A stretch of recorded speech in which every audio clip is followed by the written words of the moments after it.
We are still in the season of Easter, reflecting and meditating on the sacrifice of Jesus Christ for our salvation and of the effect of the resurrection in our life. The gospel of today is a kind of retrospection, a projection into the past. It contains a lot of symbols used like shepherd, sheep, wool, iron man.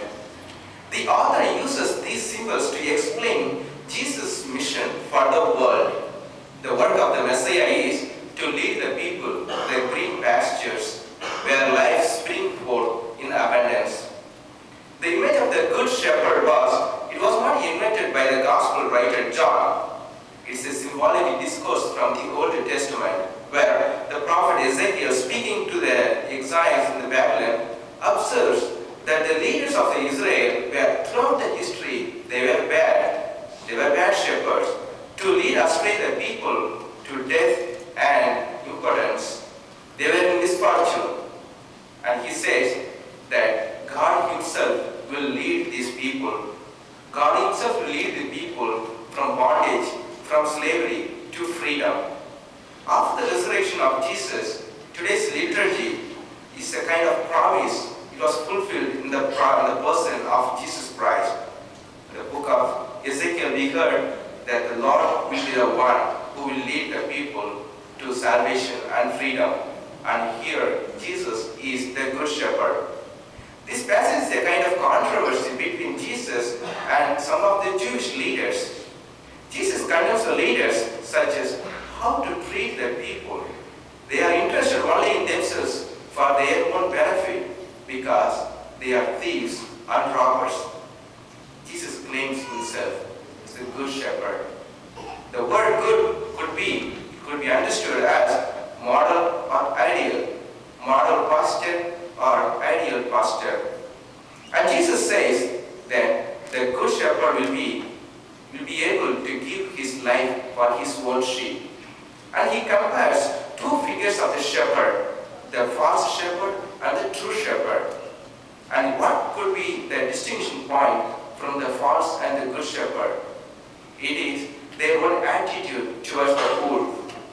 The wolf in this parable would mean anything that endangers the lives of the sheep, the interests of the power, oppression, injustice, violence, hatred, etc. The hired pastor does not love the sheep that has been entrusted to him. He merely fulfills his contract. He avoids anything that could put him at risk. So when he feels threatened, he leaves the flock and he runs away and saves his own life. Whereas the true shepherd is the one who provides for his service. Not only for his service, but he cares for his own sheep. It is out of love. He is not only interested in fulfilling the contract, but also looks for the welfare of the sheep. He would even risk his life for his own sheep. That is what found in the person of Jesus Christ. They will hear my voice. There will be one flock and there will be one shepherd. The importance is to join this flock, the flock of Jesus. Follow him, walk with him, and be guided by him. Finally, Jesus fulfills the project of the Father, the will of the Father. According to the Gospels written by Matthew, Luke, and Mark, Jesus was murdered. Jesus was killed. But according to the Gospel of John, Jesus died for the salvation for each one of us. He was not killed. Here, Jesus died not only for the Jewish people, but also the universal people, the universal mission of God to fulfill and to give salvation to each one in the world. The same life-giving mission is continued by the apostles and the disciples of Jesus, as we heard in the first reading, where the saving and restoring life, the mission is continued by his own disciples, but in the name of Jesus Christ. We all have figures of reference in our lives, our heroes, our teachers, our models. Using the image of the gospel of today, we might call as pastor. It is he or she who shows us the way, who gives us the security, who is with us in the moments of weakness, who is our kind of life-giving model. The gospel tells us that for Christians, the pastor par excellence is Jesus Christ. It is in him we must follow and live. The good shepherd acts with love, does not flee when the sheep are in danger.